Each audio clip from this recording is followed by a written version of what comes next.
Talk Shoes. Recorded live. Good evening, everybody. It is Saturday, October the 8th, 2016. And we're back here tonight with Mr. Monty Montgomery. So, Monty? Yeah. What have you got for us tonight? Okay. I'm going to cover some basics here, because if you don't understand those, you're not going to understand how how this thing works as far as application today. I was going to start this off by saying that in the 19th century in this country, the school system largely consisted of one-room schoolhouses scattered all around the country, where there was multiple grades taught in one room. And the teacher was called a preceptor. The pupils were called scholars. However, since I was going to have somebody volunteer to be a scholar on this, we had a couple people join us, so anybody want to be a scholar for this lesson? Please, one at a time. Speak up if you want to be a scholar. All right. Hold it. Okay. Idiot says okay, but he's going to have to call in to do that. No. He might be calling in right now. I don't know.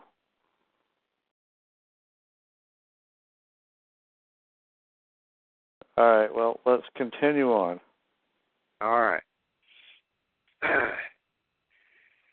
Well, my question was whether or not the scholar, or if anyone could tell me what they think the public trust consists of.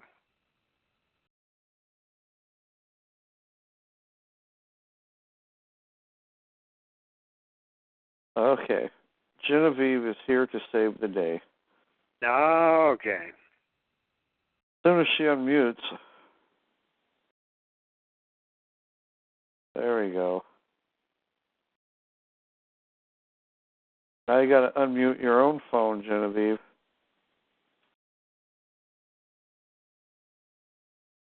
By the way, I haven't done that yet either. Do I need to?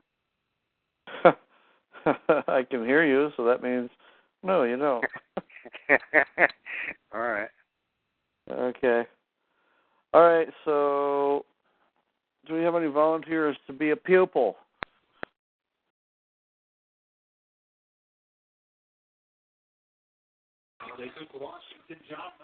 I will. Oh, that's not Genevieve. No. That's Richard. I could be Genevieve though if you want. Well, she's listening in on the computer, so that would be kind of funny to have you be Genevieve. All right.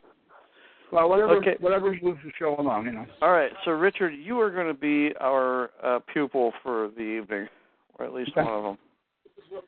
Not our pupil, our scholar. Oh. All right. So, Monty, go ahead. Okay. So, what do you think the public trust consists of?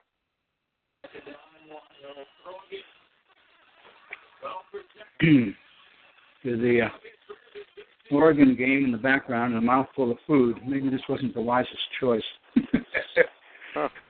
Public pupil, trust. Scholar, hold your hand out. We got a ruler for you. Yeah, all right. Okay, public trust. A trust is always a three-party contract, so and it has to be a valuable involved. So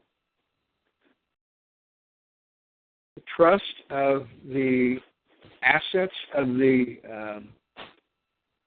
union, it's the word that's coming to mind, plus the rights of the people, which I suppose that's one of the rights, is the property, how about that, of the people. is held by the trustees, who I would like to say are the servants thereof. Trustee has a fiduciary duty. He has servant capacity. So we have the sovereign, the individuals, placing their trust, placing their rights into trust, trusting the government to administer and protect them on behalf of the third party, which would be, I'll just throw in the constitutional word, posterity. There's my first offering. Okay, well, that's pretty close. And thank you. That gives us our lead-in. So I'm going to go back to the Declaration of Independence. It's contained in 2 sentences. We hold these truths to be self-evident. By the way, can you tell me the difference between just an ordinary truth and a self-evident one? Or give me an example of a self-evident truth?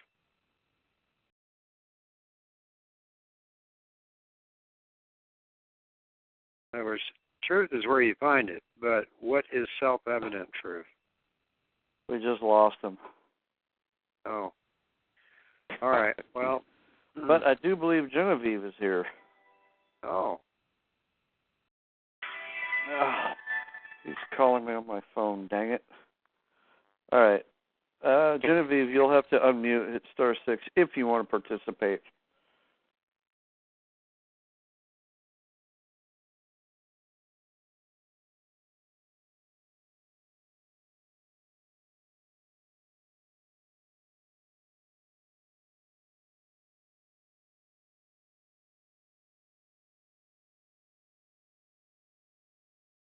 Okay, so our scholar has hit the wrong button. Hello? No. There you are. Okay.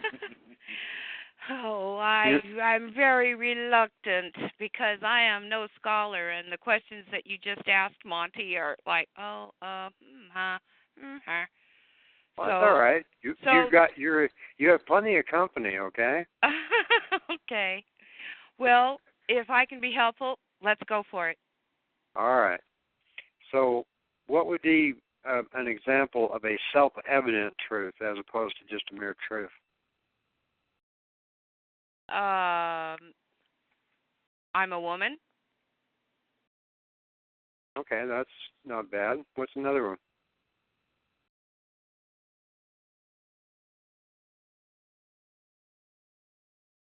The sun rises in the east and sets in the west. Is that a self-evident truth? Yeah, I'd say so. What makes it self-evident? Because it happens all the time. And it doesn't matter what you think about it, does it? Right, yes. Okay. Back to the Declaration. We hold these truths to be self-evident. That means that everything that followed that statement in this document consisted of self-evident truths, requiring no external proof.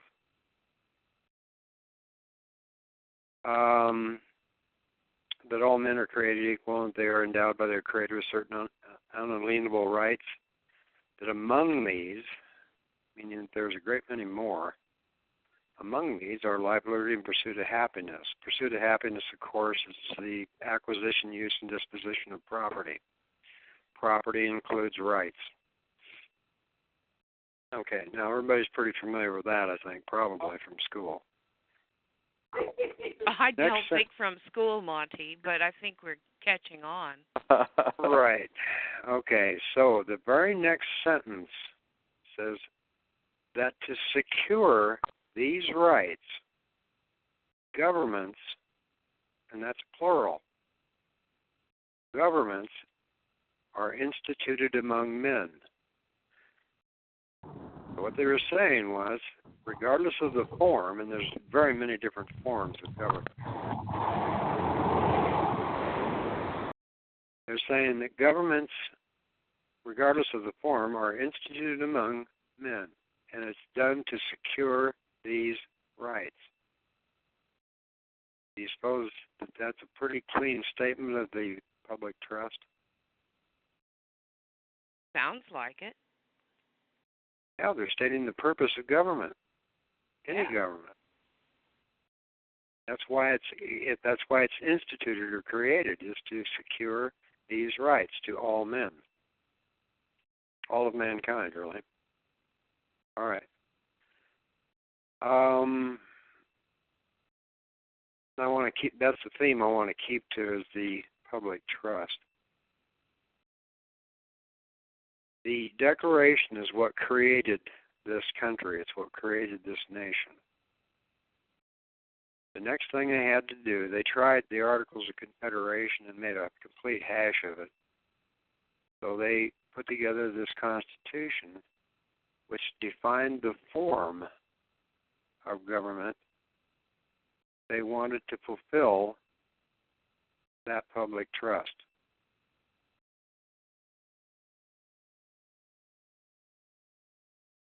So, and the direct tie to that same statement in the Declaration of Independence, which was declared for all time, you can't amend it, you can't change it, it's there, whether you like it or not, as self-evident truth. What connects the Constitution of the United States to the Declaration of Independence is its preamble. It states who's creating this form of government to fulfill the administrative requirements of the public trust.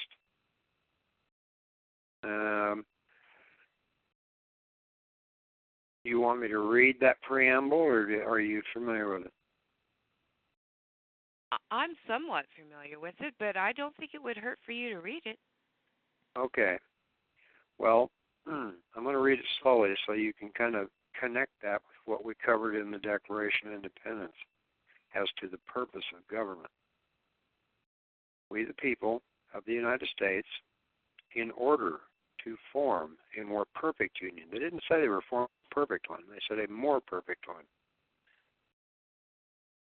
Establish justice. Ensure domestic tranquility.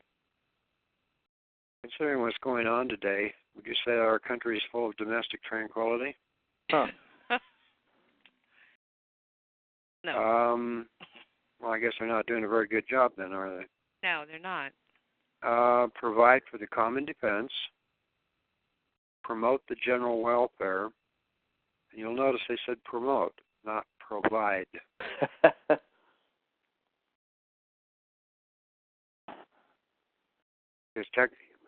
I think I covered this in the handbooks. As far as welfare, that belongs to the church. It doesn't belong to a government as a function. And secure the blessings of liberty to ourselves and our posterity. Do ordain and establish this Constitution for the United States of America. As I pointed out earlier, this document was adopted at the convention, but it was not ratified by the new states until 1791. Which means it didn't actually become operative until 1791. And what made it operative is, and it's kind of interesting in a way because I've read a good many, the Federalist Papers and the arguments and a lot of the portfolios that had been assembled on Washington, Jefferson, Franklin, and all the fellows. And basically what happened was that the states essentially said, we're not going to ratify your Constitution unless you add a Bill of Rights. Well, they really didn't have much choice. And we've somewhat covered the Bill of Rights earlier. And they state in the preamble to the Bill of Rights What makes these 10 articles in the Bill of Rights, they are articles of one amendment.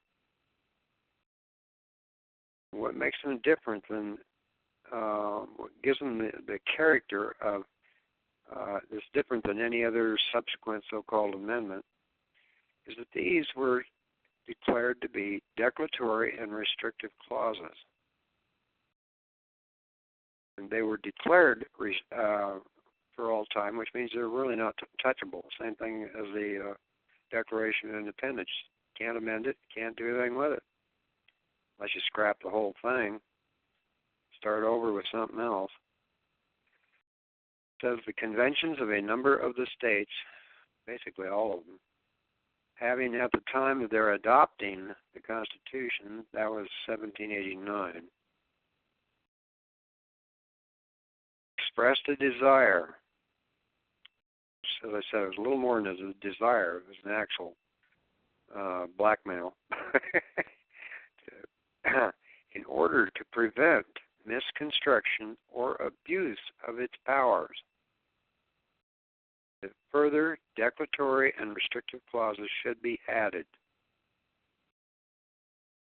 It didn't say further declaratory and restrictive amendments. It said clauses. This is all one amendment. And like the Constitution, it has its own preamble. Like the Constitution, it has articles. So it's a standalone document, but it's tied both to the Constitution and right back to the thing that I read out of the, that portion that I read out of the Declaration of Independence. It goes back to the fundamental purpose of government, and that's to secure your rights. And the best example of that's in Article 4, of course, which says the right of the people to be secure in their persons, houses, papers, and effects against unreasonable searches and seizures shall not be violated. And it goes on. The point here is that it's the purpose of the government, as far as the administration of it, is to keep you and me and everyone else secure in their rights, in their person and in their property, which includes their rights. And it's not limited to life, liberty, pursuit of happiness. It covers all the rights. And they're saying this itself is a right. The right, you have a right to be secure in your person and in your property. Going back to last week's conversation about, what I would say to a traffic cop and this sort of thing, what I have said to a number of people, and I don't remember now, I may have said it to a cop once. I've definitely said it to federal agents. Article 6 of the Supreme Law requires you to be under oath to keep me secure in my rights. I would like you to tell me how you're doing that right now.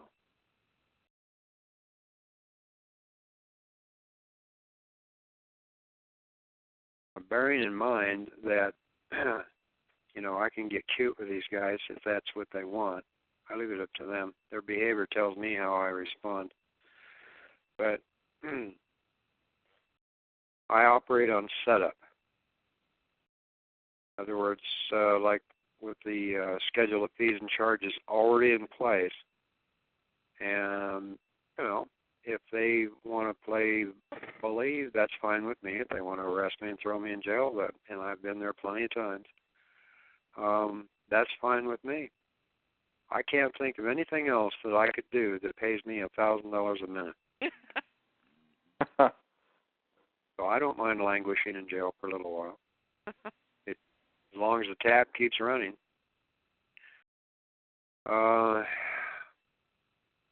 But that's on the cutting edge. I mean, I think the word's gotten around now, but there's not much they can do about it because it conforms to the UCC, it conforms to commercial law, it cuts across all of it.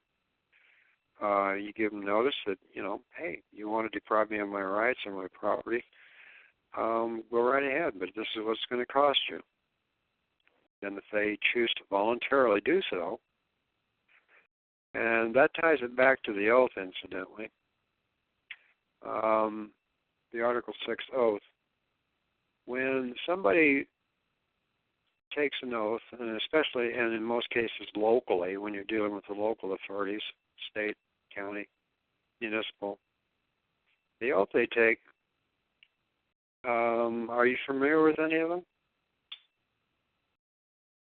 I'm not. David is.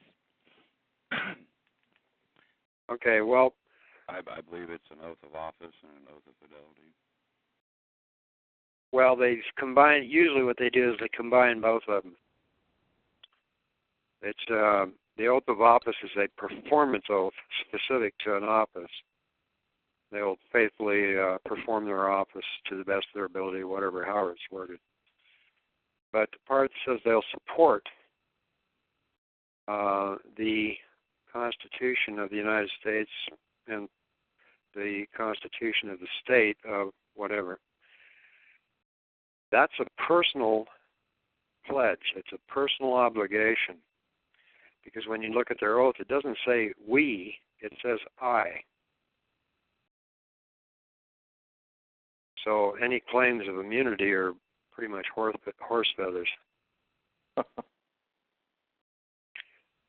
So, and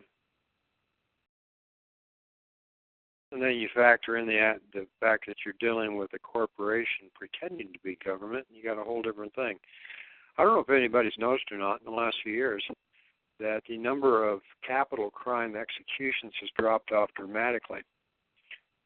And the main reason behind that is that a corporation doesn't have the authority to take a human life. And they just discovered that?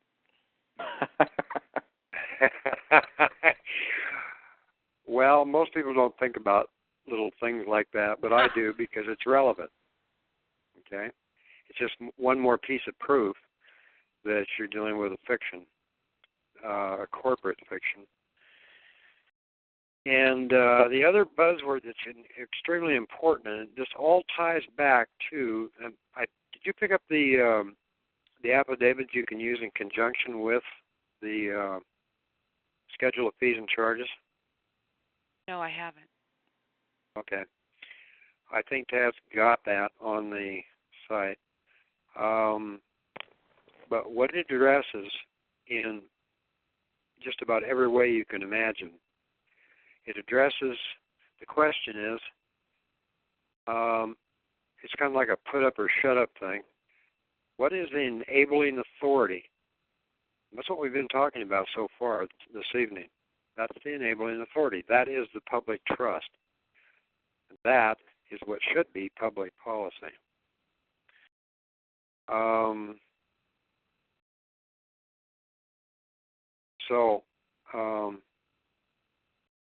The only means that we have to take these people to task, I mean, if you're going to, treason, for example, is a political crime. And the courts won't hear political issues. So what court are you going to bring that kind of a charge in? Military. Possibly. But I have my doubts about that, too. Okay. Because the military is always subordinate to the civil power, at least in theory. Okay. So, I mean, you could constructively do it that way, but whether or not you could do it successfully, I don't know. Grand jury? That's probably the best way. Now, as far as common law, everything operates today on statutes. There's an old court case, goes clear back at the foundation, the beginning of this country, where it was explained by a court. Don't ask me the site because I don't remember it, but there is a case where the court said that what they were discussing was the immunity, so-called immunity of a judge. They said that when a judge takes the statute, in other words, an act of the legislature, lays it down alongside of the Constitution to determine if the former squares with the latter. And if it does, they'll declare it and enforce it. If it does not, they'll declare it and they just voided a statute, or at least the enforcement of it. But some clever bar maggots somewhere along the way said, oh my goodness, this violates separation of powers, and on and on and on. The courts can't be dictating what the legislature can do. And so that's how we ended up where we are. But there are ways of converting. It's a very narrow path. There are ways of converting what is essentially a political question into a judicial question. And that's where that affidavit comes in. It's you basically are stating that you can't find any enabling authority which empowers. Governments don't have rights, they have powers, and they're delegated.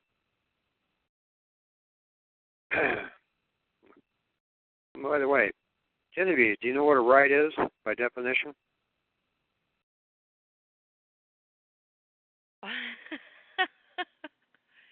Let's see. That's all right. You're not alone. I'm not picking on you. Well,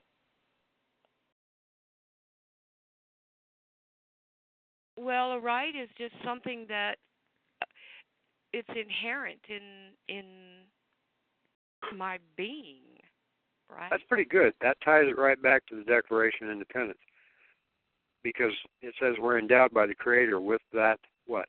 Authority. A right is a statement of authority. The power, the attendant power to that authority is how that right is given exercise or made manifest in the real world. That's the difference. Governments have powers. They do not have rights. Only people have rights.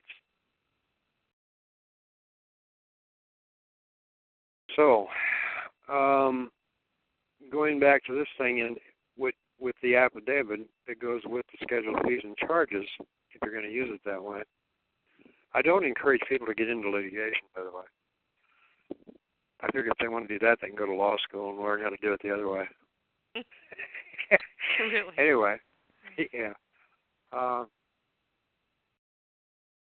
The question is, in the and they're posed, well, not really as a question, it's an indirect question, but it's made as a statement that you diligently searched and you cannot find the enabling authority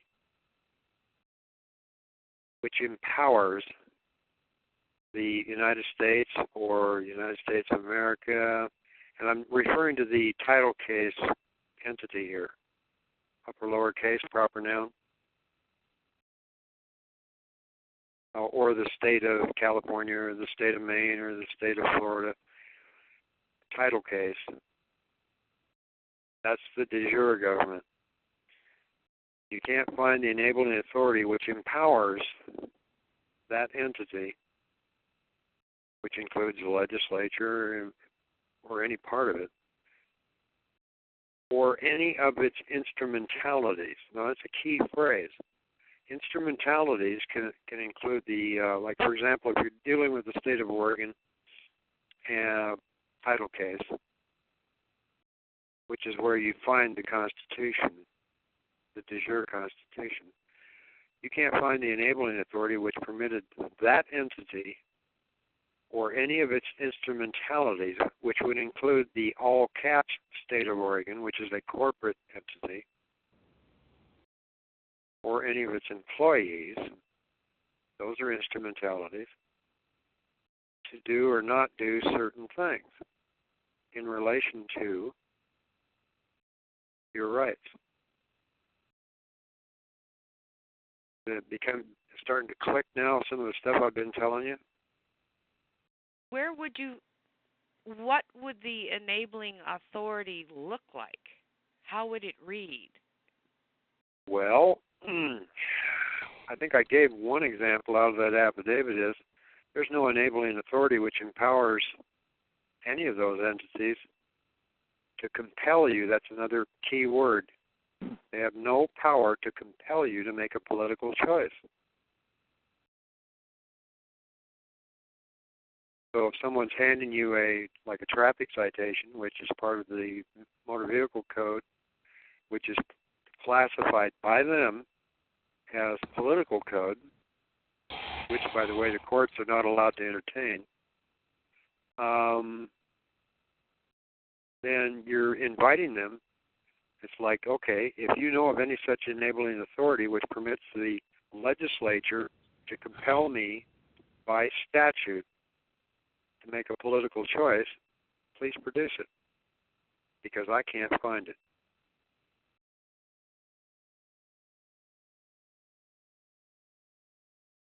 And you just took a political question and converted it to a judicial question by implication. That's just one example. I mean, that affidavit's 4 pages long, and there's all kinds of examples in there. The other feature with regard to the all-capital letter name they created on your birth, as I mentioned before, that's an unlawful conveyance of title to a property they created, not you.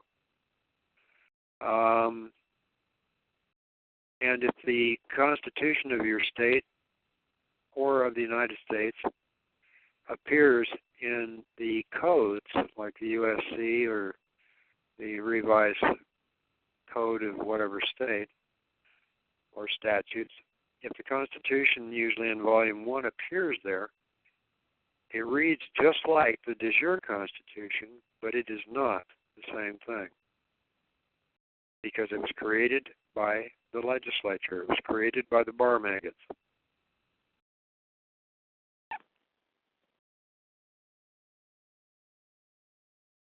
That's the difference. So, I just pretty much nutshelled it for you right here on the importance of understanding what the fundamental purpose of the government is, any government, but especially this one. And by the way, do you know where our form of government originated? Which one? It's supposed to be a constitutional republic. You know where that originated? You know where that originated? Greece. I think Greece had something to do with it. It had a great deal to do with it. It began with a fellow by the name of Pericles. He wasn't a very good philosopher. He was okay, but he wasn't a very good philosopher as philosophers go. He was actually also a statesman, politician. Is probably the best thing he was at, or the thing he did the best, was he was a military general.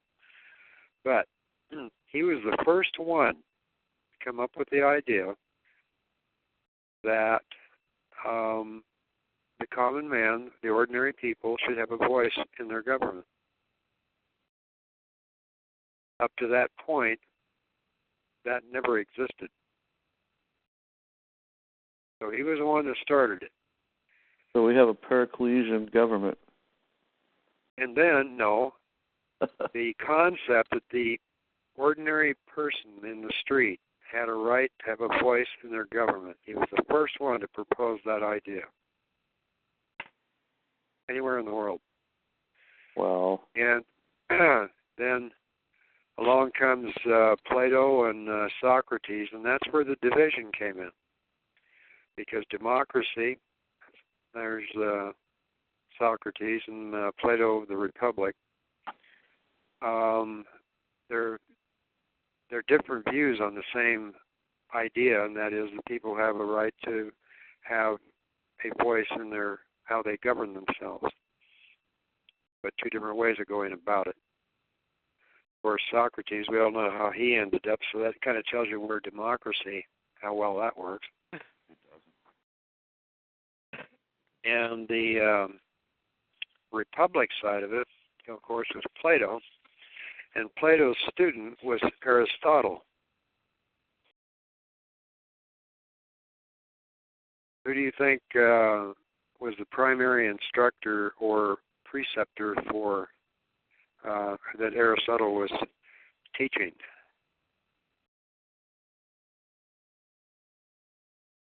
Alexander the Great. Well, that's just great.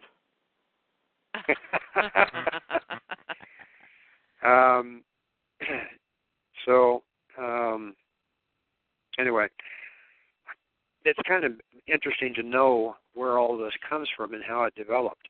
It's kind of like etymology on the words. Yeah. Do you know what etymology is? The foundations of the words, where they're derived from. Right, exactly. Now, I'll give you an example of etymology, and it does have application when you're dealing with this stuff. For example, if you're going to read and understand the foundational documents, the Declaration of Independence and the Constitution and the Bill of Rights, those gentlemen that wrote that were very well educated. They knew what the words meant. They knew the etymology of those words. They chose their words with care. And I wish I could write half as good. But an example would be on the word attorney. The root base word in it, the word attorney, is torn, T-O-R-N, and its origin is Sanskrit, the oldest language on the planet, at least that's known. And in Sanskrit, that word meant to turn or to twist. Huh. So as that word came forward through various languages into English, including Latin, there were certain modifications made to it. Whenever you use the letter A as a word, it means an indefinite article. And in that particular application, as a kind of like a prefix to the torn, it also can mean one, which is also an indefinite article. So you have A and torn. The extra T was put in to separate the two vowels for proper pronunciation according to English language rules of grammar and enunciation. The EY on the end comes from Latin, and it essentially equates with who in English. So what you have in the word attorney is one who turns something. And where that begins to make more sense in our system of our legal system and whatnot is our court system. We've pretty much inherited from England. And in England, they have a number of specialized legal professionals. They have lawyers, they have counselors, they have solicitors, they have barristers. The barristers, incidentally, are the only ones that are allowed to argue in open court over there. Attorneys are not allowed to, and they have attorneys. They all specialize in certain things. When you consider that England is a monarchical system, so it's much more important there when someone in the nobility dies, however great or small the nobility.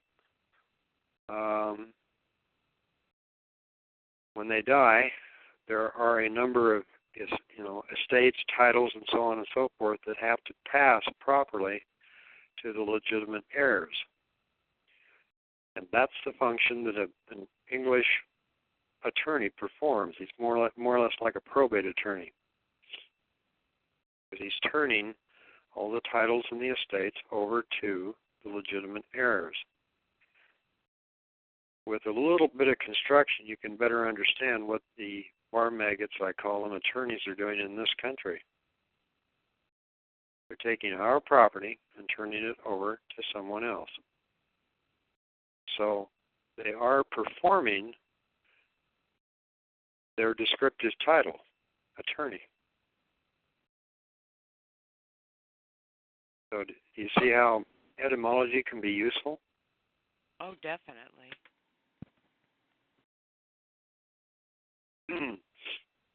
And that, I mean, that's just one example, but it's one I thought you'd find useful. Anyway, Ted, I'm running out of steam here. We've pretty much covered everything. Great, because we got somebody that wants to ask you a question. Oh, okay. So do I. Okay. Well, you got to raise your hand. Okay, Yeah. One life to live. You have your hand raised. When your phone unmutes, it's your turn.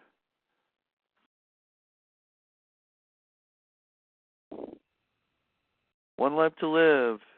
Your phone just unmuted. Go ahead. You had your hand raised. And I had my phone on mute. Oh, I was going to say that next. Go ahead. Yeah, so, all right, give me 1 sec to get situated, please. I'm riding my bike. Oh. What a great country. I'm just riding free.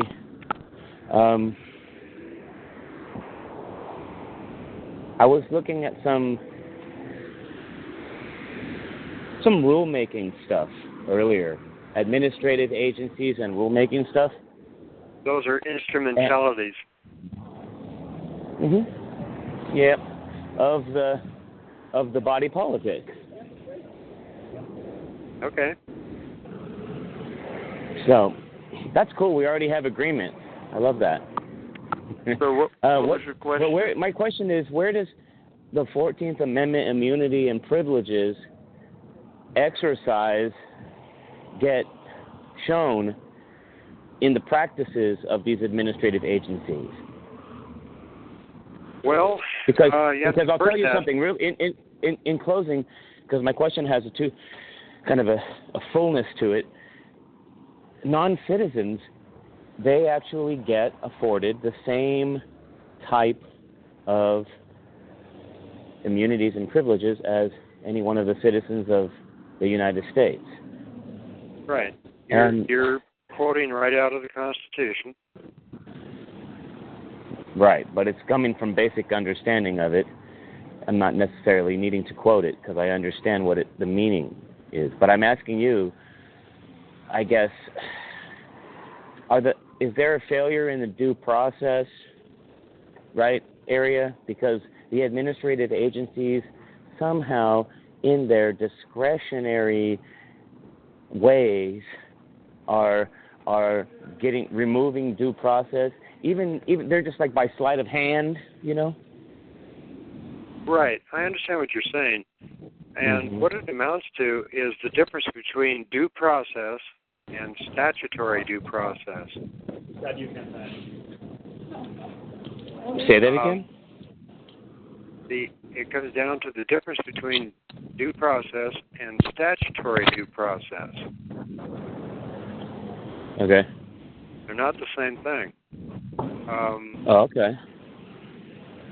When in one of my own cases not too long ago, I was in front of a judge, and I just told him, he wanted to know if I wanted the court to appoint an attorney.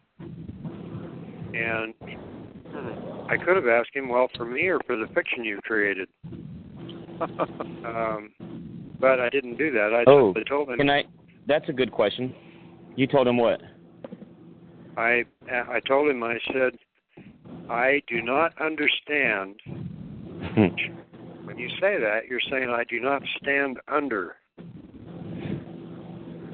I do not understand statutory due process, and I do not know how to answer your question. Okay. I've never heard of statutory due process before. That's why that's interesting to me. Well, we, years ago we used to ask the court on traffic stuff and things like that. We'd say, is this a civil action or criminal action? And they'd always come back and say it's a statutory action. Well, when you say I don't stand under statutory due process, you're saying I don't stand under that jurisdiction. Right, because there is no jurisdiction. Right, I got you. There's no. Right, go ahead. There's no.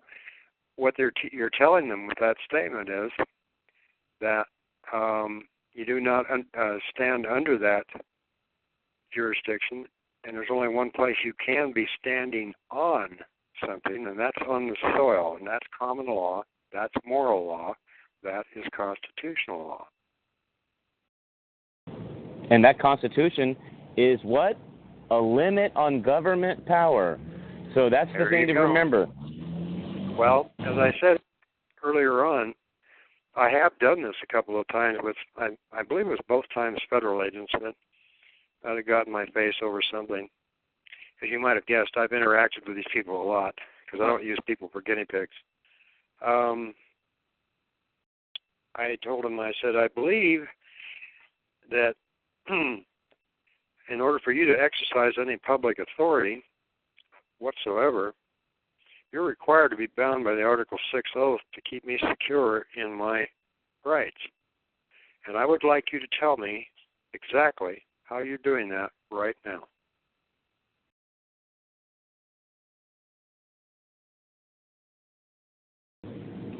Was this a traffic stop?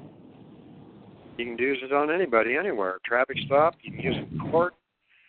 I mean, I don't recommend this for the novice because you have to be ready to handle the follow-up. Most people aren't. But, I've been in court and raised my hand, and when the judge was prosecuting from the bench, I just raised my hand and I said, "You're out of order." I waited till he recognized me, and then I said, "You're out of order." He said, "Oh, how's that?" And I said, if you want to prosecute this case, that's fine, but you'll do it down here from this table and get somebody up there on that bench that knows how to be a neutral party. But unless you do that, zip it up. Like I said, I don't recommend... You were asking him to be impartial, right? Yeah. Now, the thing to remember is that the statutory thing is most, and I can't blame them because of the way they're educated. But most of these people won't wipe their butt unless they have a statute telling them when, where, and how to do it. All right? So what you do is you turn that around on them and say, okay, where's the enabling authority that compels me to do or not do a particular thing? Well, see, I know what you're talking about. You know what? And it brings up to mind this little concept known as minimum contact. And you're talking about an enabling statute that would allow them to compel an ordinary citizen to perform. And there's just not something like that. Well, the other thing is, and I know a lot of people don't agree with me on this, and that's fine. Unless it's martial law, of course. Yeah, they have a right to disagree if they want. But when you go back to the Declaration of Independence, it doesn't say, it doesn't make any reference at all to citizens. No, you're right. It does say men, doesn't it? All men are created equal. Right, and that includes women, et cetera, et cetera. We're talking about human beings. So, citizen is an office. It is a politically recognized office. And where that comes from, and it is used in the Constitution, and by the way, it's used both ways, with a capital C and without a capital C,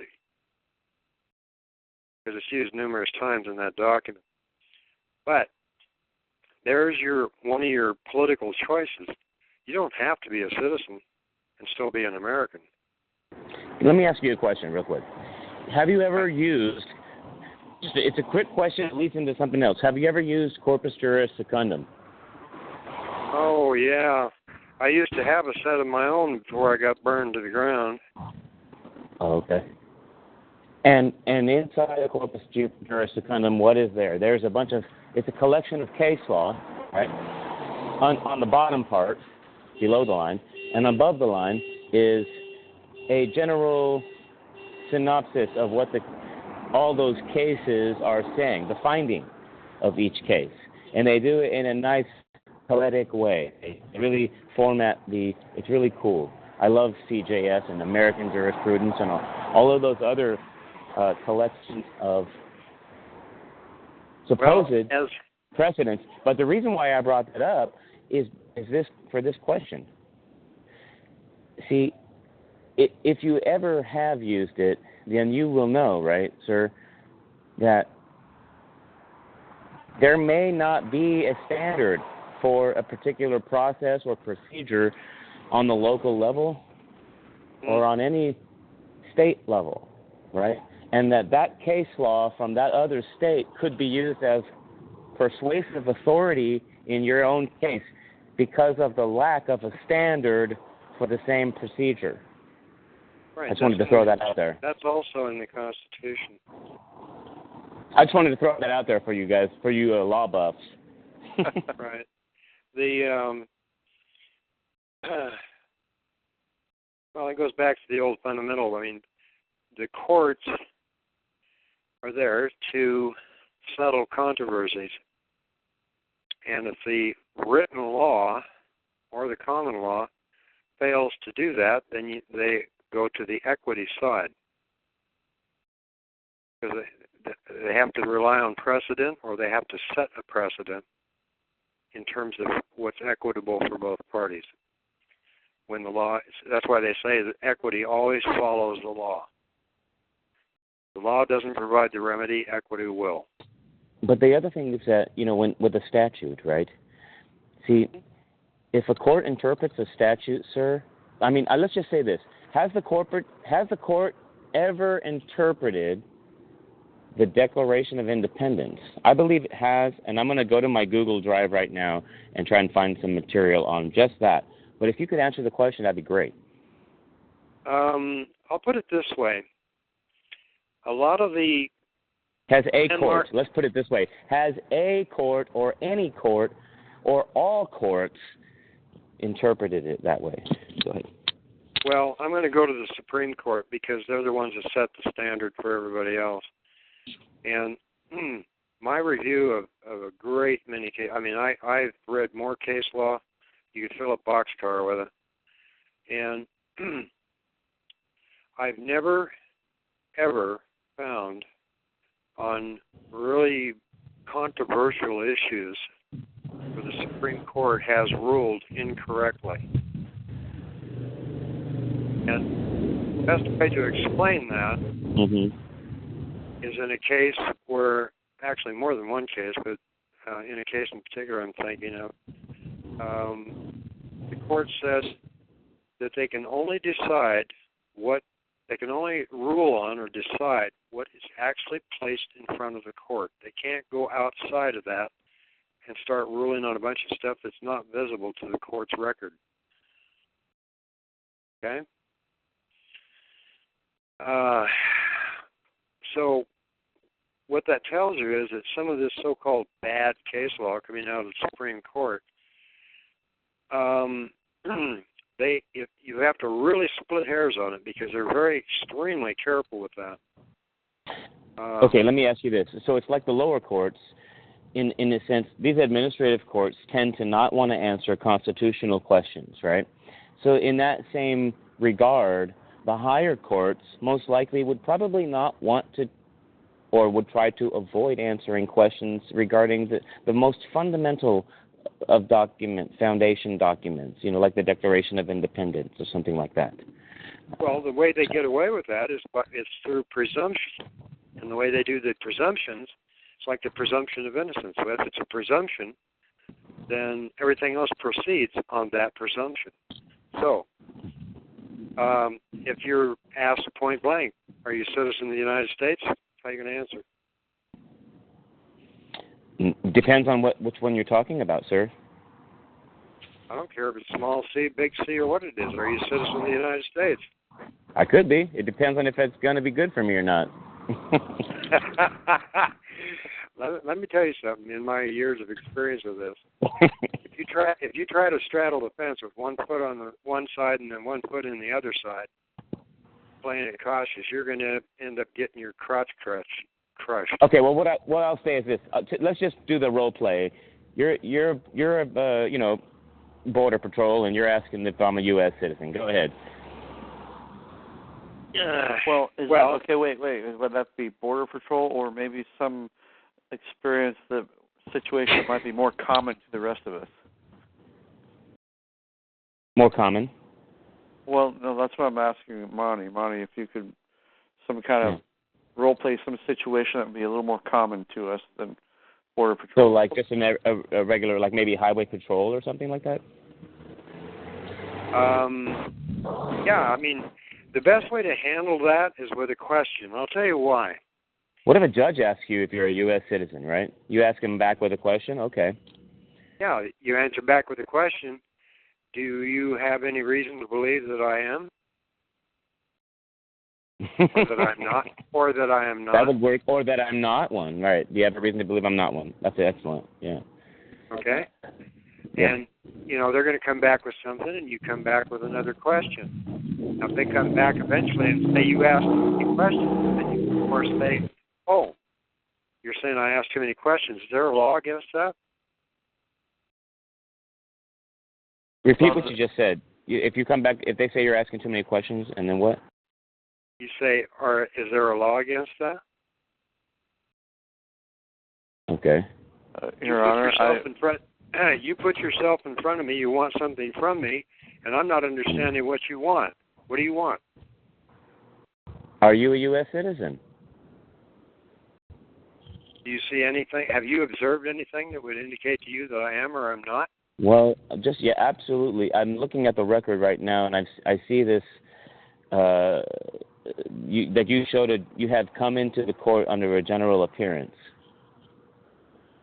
Oh, and I see. And who's charging me? Who's accusing me of something? Your attorney is ultimately going to do the informing you of the law and what you're being charged with. He should be doing that. But just if you could, you know what? Honestly, where is his attorney, sir? Can you just answer the question? Are you a U.S. citizen?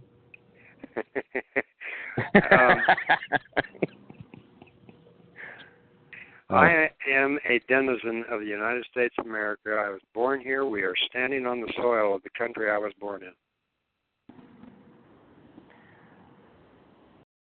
Okay. And do you have a bank account? Yeah, now you're getting the drift of it. That's how they get you to validate their presumptions. They ask those kinds of questions. Exactly. Okay? They get you geared up, right? Yeah. Okay. How about this it's really approach, sick. Monty? How about this one? Yes. Your Honor, before I can answer that question, I need a legal determination. What is the definition of U.S. citizen as it's being applied in this situation? That's good. Either that, or you could say, I want a legal determination whether that is a political choice or not. Or, question number two, goodness. I would like a legal determination on whether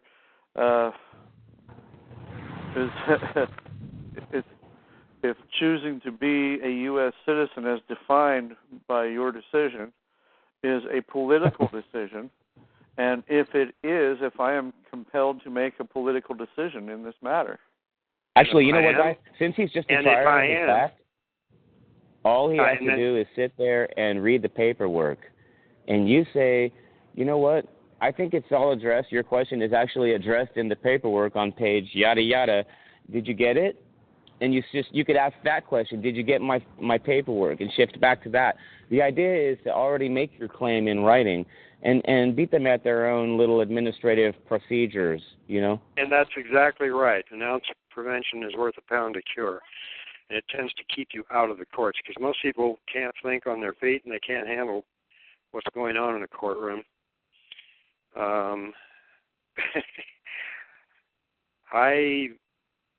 And the other thing is, people want to get in a rush in the courtroom. I've noticed that. They get in a rush. They want to say everything they have to say and get it out and get it over with.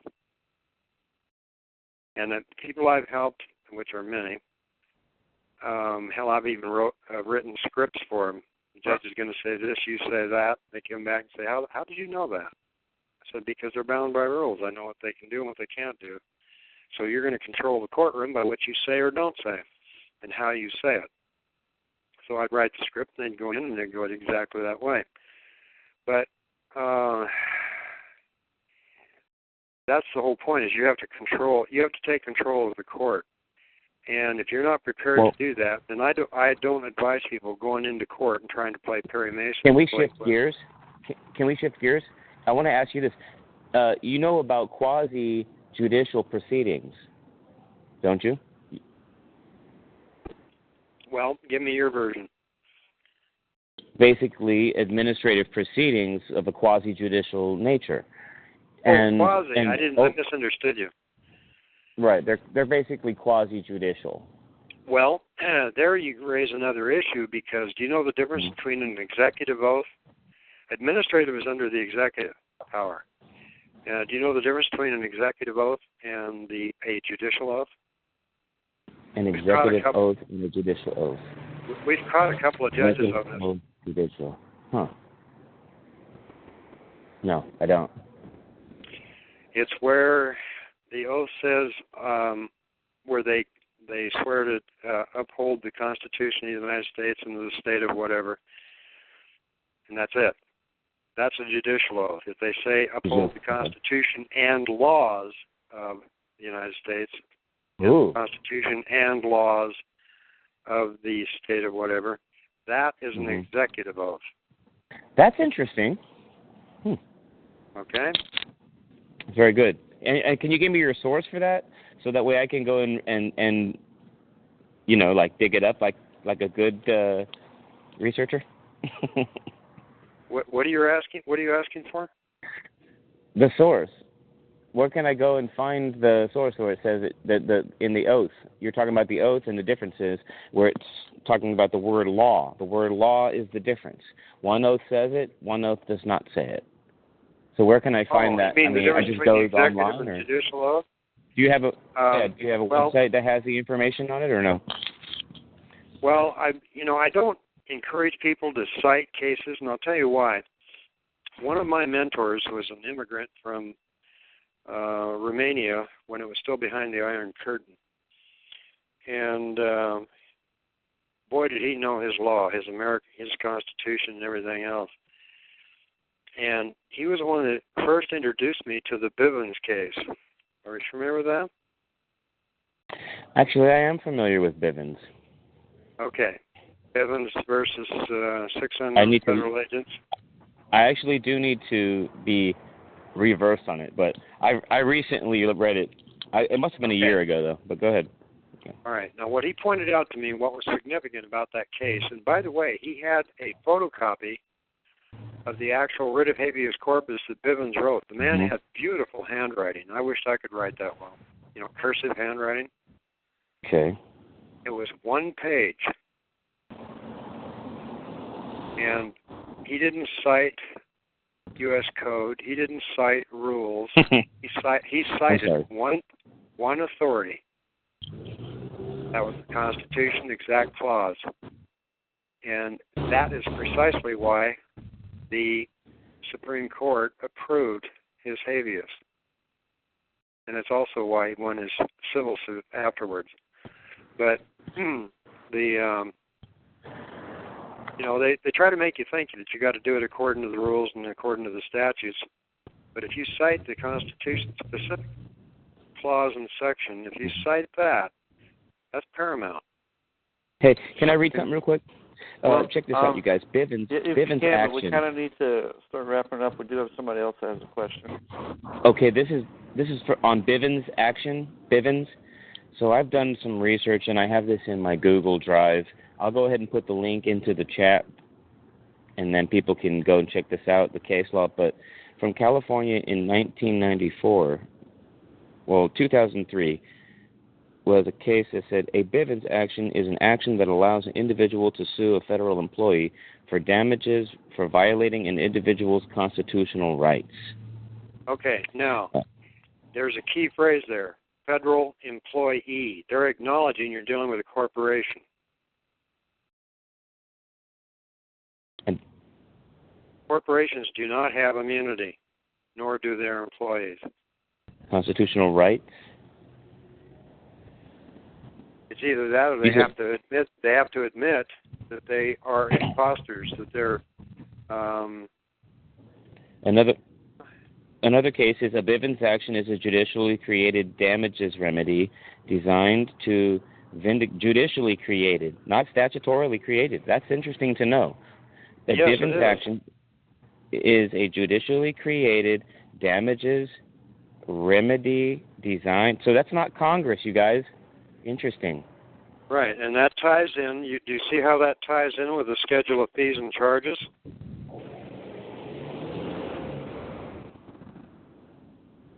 Wow. I'm blown away by just that right there. I can't even... Next caller.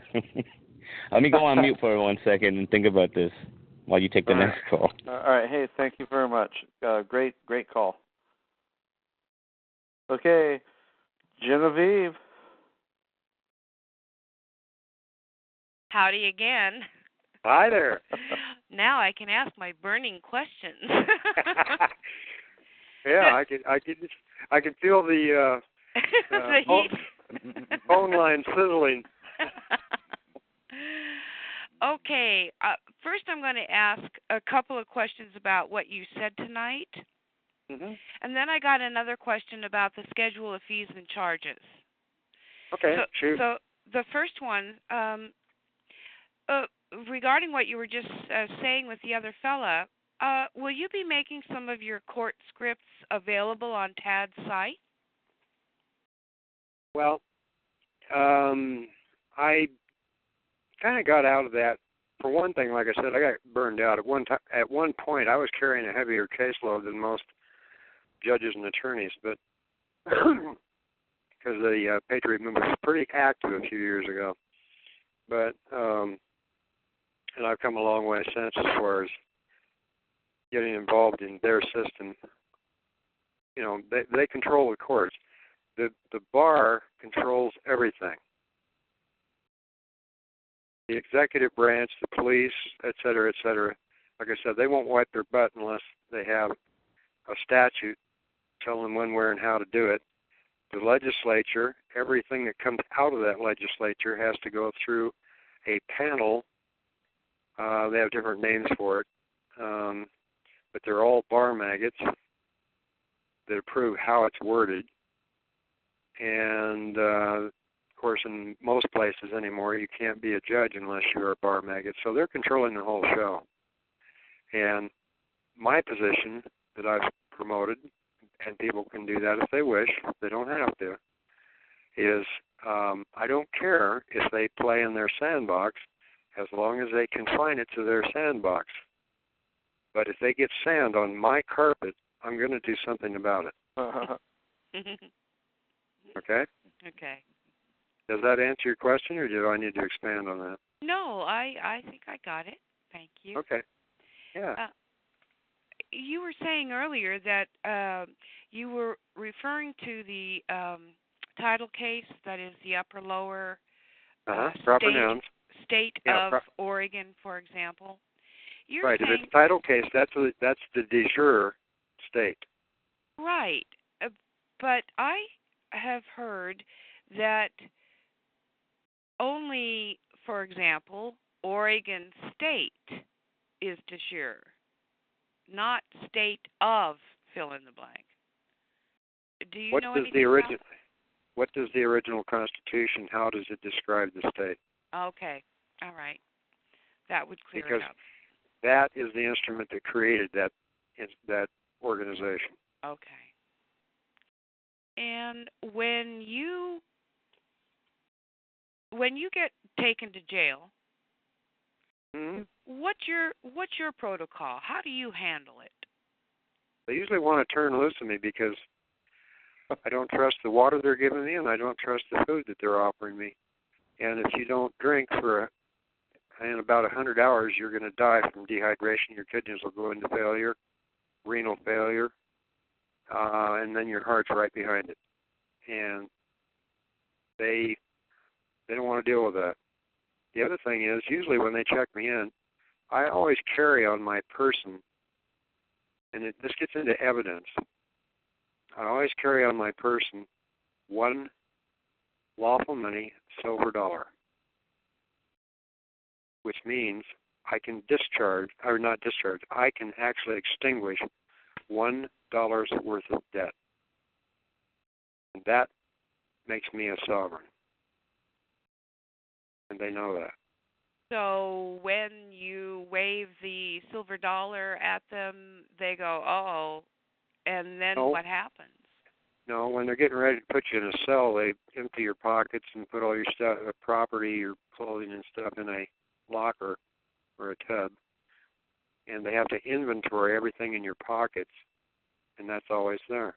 And they describe it, not only the coin itself, but the year it was minted. But you still end up in a cell. That's fine. Like I said, I don't mind. If they want to rack up a bill with $1,000 a minute, that's fine. I can't do anything. There isn't anything else I could do that pays that well. So that takes me to your schedule of fees and charges. Mm-hmm. Let's see. So, which I really love. But I have a couple of questions regarding the use of some of the words. And one of the words is shall, which concerns me because even though I know it's supposed to be imperative, some could interpret it as future tense. And I'm wondering if it would be possibly more clear if the shall was eliminated and just say, for example, instead of this notice shall operate, just to say this notice operates. You could say it that way if you want, whichever you're more comfortable with. Okay. In other words, you have to be able to walk your talk. So whatever you're comfortable with that doesn't significantly change the legal aspect of it, then that's what you use because you can defend it. Okay. One of the lines you read it last week, and I didn't catch the way that you qualify your signature on your documents. You said there's lots of ways you can do that. Well, you were saying you read it as non-assumpsit per idem sonans persona fill in the blank. What's after Ficta. persona? Ficta, F-I-C-T-A. It comes right out of the Vatican. It's a term that comes right out of the Vatican. Okay. Oh, so you don't assume through something that sounds the same. Yeah, you're not accepting any liability by or through any fictitious entity which has a name that sounds the same as yours when spoken. Okay. That's the idem sonans doctrine. You just cut the rug out from under them on that. Okay, thanks. You just eliminated a presumption. They're presuming that you are voluntarily representing a fiction that they created. Because a fiction cannot articulate itself. That takes a living person. And that is your kind of go-to qualifier? That's the one I use the most. I mean, there's other more specific ones, like on a traffic thing I can put vi et armis, which I think I already covered. It depends on the nature of what you're signing, because you always have to remember when your signature goes on a piece of paper, and that brings up another point. there is one law that supersedes constitutional law. And that's because it's older. It's been around as long as mankind. And that's the law of contract. When you do a contract and you sign it, you are exercising legislative power. You're creating law, and that's what they mean when they say, what is the law of the contract?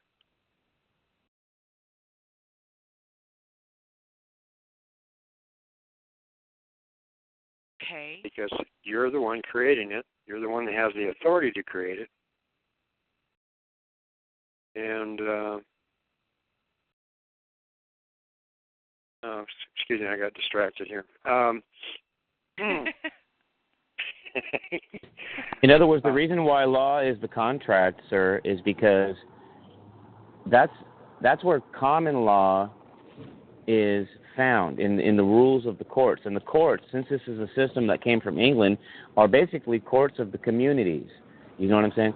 And so the difference between, first of all, decisions that come from interpretations of statutes are not common law because the legislation originates from the legislators. The rule originates from the legislators. So that's, well, if you want the actual history or etymology on it, common law is essentially moral law, and it comes from the Bible. Because it says in the Bible that the law was written on our hearts. Okay? Well, right, but the Code of Hammurabi was written, like 2000 BC, and so the Bible it actually encompasses a lot of the same principles found within those system of statutes. Well, of course, but that statement, the law is written on your hearts, that means it's not written in the outside real world on a piece of paper or stone or whatever. In other words, it involves free will conscience, your sense of right and wrong. Actually, the Code of Hammurabi, you guys, is the first known record of any type of code of statutes known to man. Okay, well, where I'm going with this is I'm going to give you an example of common law in operation, how it works. It's a common law rule in the western United States, probably elsewhere in the world, that let's say you have a farm or a ranch, and your neighbor has a farm or ranch that borders yours. The common law rule is that the fence that divides the two, you're responsible for maintaining and repairing the fence from the center to your right. When your neighbor faces that same fence, same thing. He has to maintain everything from the center to his right, which is your left, which maintains the entire fence. That's a common law rule. Okay, let's say your neighbor has cows and you have a field of wheat, and his cows, because he hasn't maintained his part of the fence, get through and damage some of your wheat. There's an actual damage there. So if you have I'm not sure how far back you'd have to go. I know my Black's Law Dictionary first edition has it. There's a term called compurgator. And that is your jury. You go, the two of you, to settle the dispute, because he's going to dispute that he owes you anything for damaging your wheat, letting his cattle do it, because he wouldn't maintain the fence. Then you go around and gather up 11 of your neighbors, most of them, the rest of them farmers, and you go out to the site where it occurred, and they take a look at the scene, so to speak. You give your story, and he gives his story, and whichever one of you that those other 11 agree with, that's the way it's decided who owes whom, how much or not. There's your 12-man jury, and that's the end of it. That's one form of common law, but I mean, in today's world, in operation. I know, but let's relate that back to the original intent. How does that type of common law apply with the Declaration of Independence and what was meant by the founders? Okay, we'll go back to I got to go back to it now.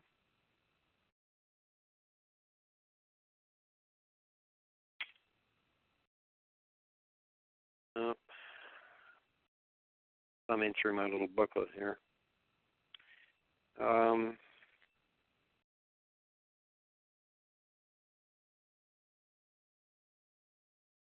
that they are endowed by their creator with certain unalienable rights,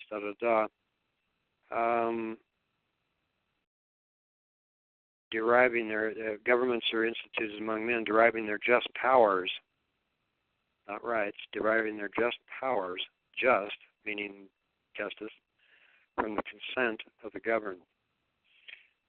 So now, if you don't consent to a common law jury in that scenario, then you would have to go to the statutory courts. When a judge is, and I didn't finish that one thing I brought up earlier, when a judge is acting pursuant to the statute, that was that case I was telling you about this way back when. The only time that a judge is acting judicially is when they lay the statute alongside the Constitution and see if the latter squares with the former, and they rule on that basis. That's when they're acting judicially. All other times when they're acting pursuant to a statute, they are acting ministerially. They have no discretion. And when they have no discretion, according to this case, this early case, when they have no discretion, they're acting like they're in a civil law country, but this is a common law one. Well, it doesn't really matter because if they have no discretion and they're acting according to the statute without any discretion on their part, they're acting ministerially and they have no immunity. And the tie in there, as you mentioned, common law, is your rights. If they violate your rights through application of the statute, then your question is, where's your enabling authority? If you can't show me where in the Constitution you were given that power, and you can't show me some kind of a contract with my signature on it giving you authority, you're liable. You're an imposter. Right, but do you have an administrative procedure for doing what you're talking about right now? And the way to do that is to look for words like they call ultra vires actions of agencies. It's all in the what's that? You can do it that way, but the point is, on the schedule of fees and charges, that's against them personally. It's not against the office. Oh, okay, I see. Your specific approach regarding the schedule of fees. Well, let me share my story about scheduling of fees then. I was taken against my will to the hospital by police out here in San Francisco, okay, who, when I was trying to make a citizen's arrest, because when I flagged down police officer after somebody hit me in the face for talking too much probably, but they didn't have a reason to hit me. I didn't strike them, and I wasn't lunging at them or threatening them. I'd even gotten permission to dialogue with them, but they were playing the little game that normal dumb people do of averting the real truth, okay? And the point is that I got struck in the face, and then I responded by grabbing, okay? The person, and the cops came. They ended up taking me to the hospital. I didn't even have ID on me. That's why they used my credit card without my permission to ID me. I never even consented to give them anything. Well, the point is this: when I got in there, right, I was thinking about all of the common law and the legal knowledge and the contract law knowledge that I had just been studying over the past 2 years.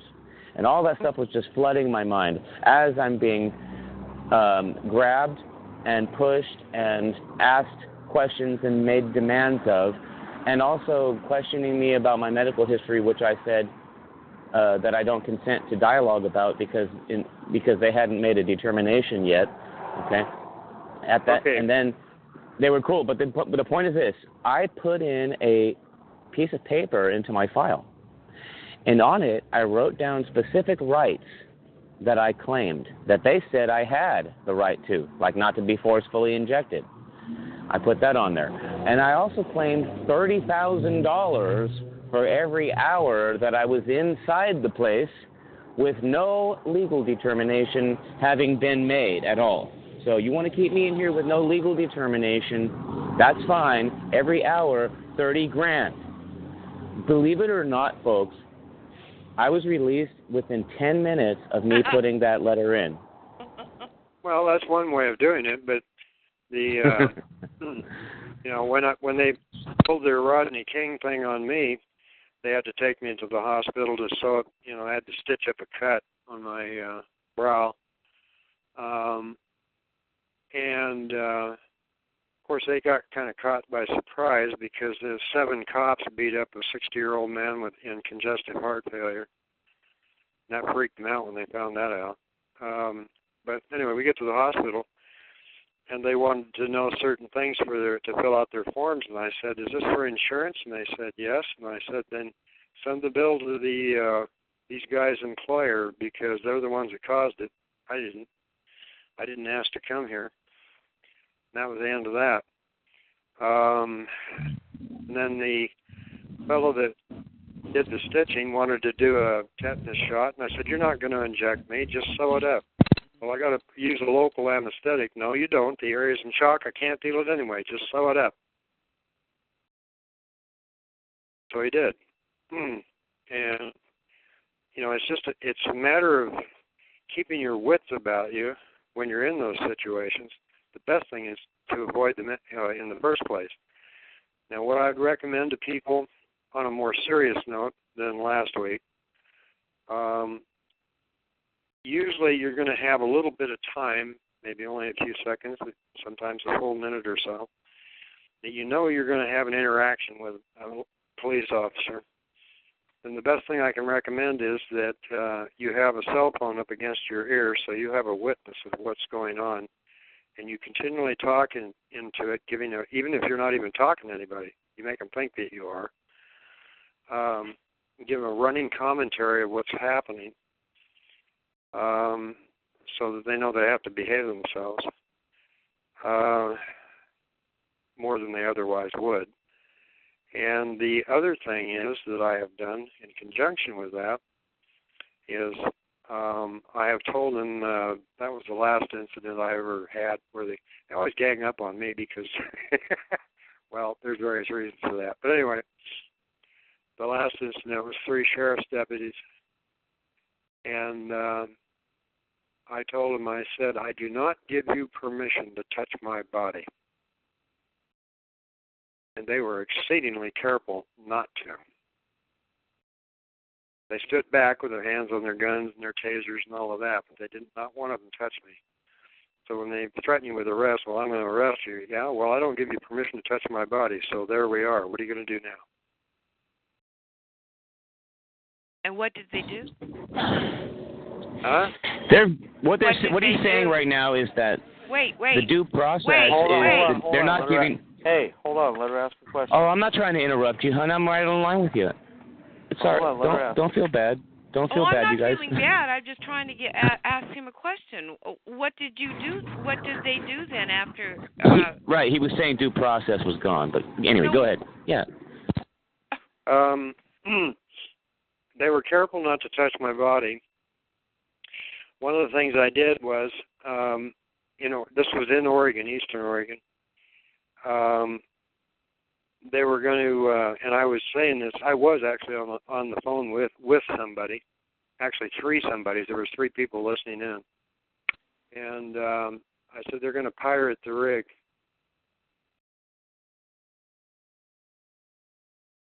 Because in Oregon, if you're not licensed by the state to drive a rig, they can impound it. So I knew that was where it was going, and I said, they're going to impound the rig. Or pirate the rig is the term I used. And they heard that. And that's when one of the deputies asked me, he said, "Who are you talking to?" And I said, "None of your damn business." And so they pirated the rig, which was fine. To me, it's an opportunity. It's like I said, it's if they want to support me at an employment rate that far exceeds anything else I could do, I don't care. Sir, can I come in for a second and say what I think they're doing? when they pull you over like that and try to, it's molestation, right? But what I'm saying that they're doing is they're making a huge presumption that you are somehow, because you're in the territory there, driving around, and that you're in the state, and therefore you're subject to the jurisdiction. And that's a part of personal jurisdiction. That is one, way of getting, when you go look at the Civil Code of Procedure for your state, you'll see that the way that they get personal jurisdiction is just by being in the state, okay? And there's ways of overcoming that presumption, and that's unfortunately the position that we find ourselves in. And you, sir, you seem to have kind of found yourself a remedy, and you're sharing it, so I appreciate it. Can you give us a few pointers, though, like a summary of pointers? On what? It's almost like I don't write scripts anymore because you have to tailor it to each individual case. There's no two cases that are alike. Right? No such thing as silver bullet in this business. Well, right. Without acting like a next friend for every situation that comes up, I think that there is a general cup that most people that drink from would be satisfied if they were able to get the liquid in it, Well, like I said, if you're going to play the game, then you better understand what you're doing. In other words, I've already said that there's nothing wrong with admiralty, there's nothing wrong with commercial law, nothing wrong with the UCC, as long as you don't confuse it with constitutional law or common law. They're not the same thing, and they have different rules. So,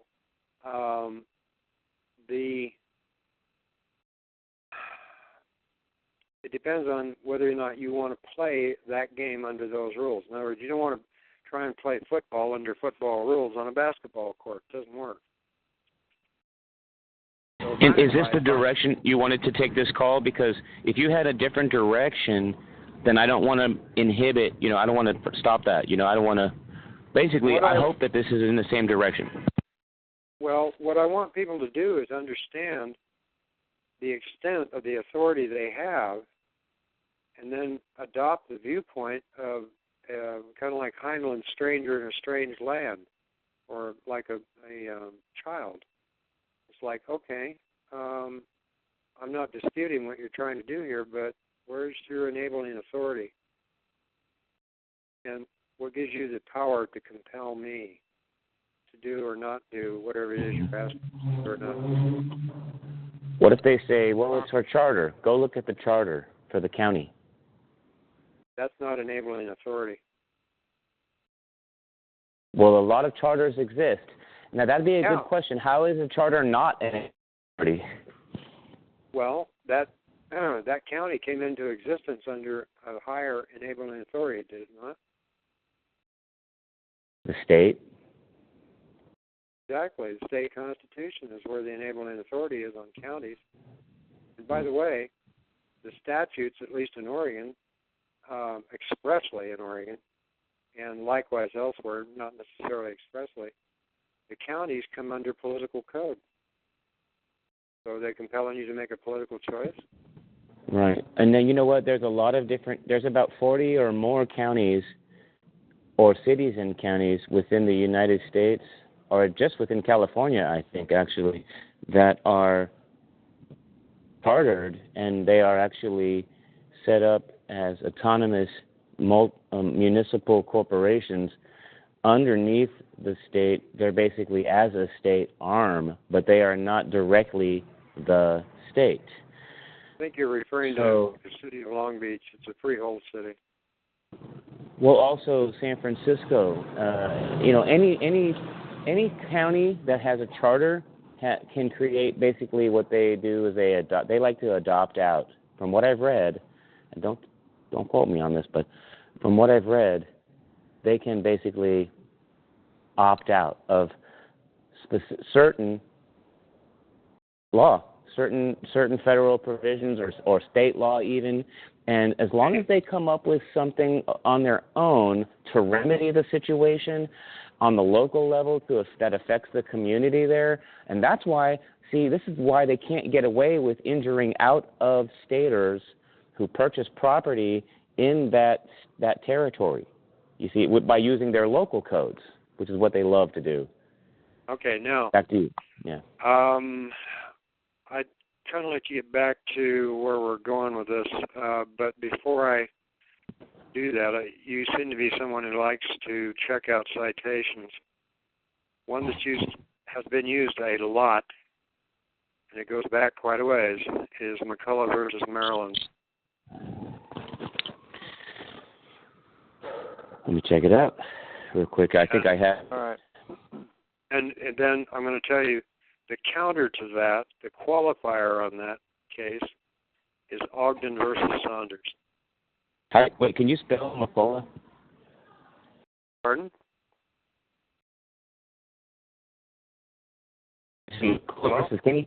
What was it?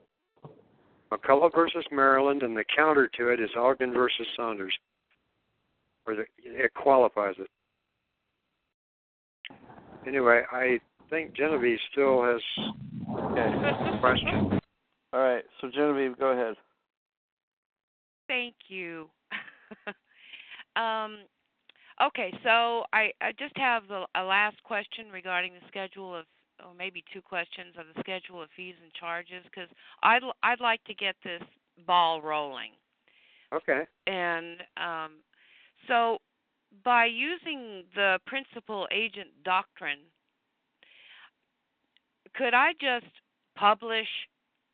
do the publish in the legal notices section of the paper, right, and then send just the governor and the Chief Justice of the Supreme Court of my state copies of it, and then basically have everybody noticed and not have to be doing individual people?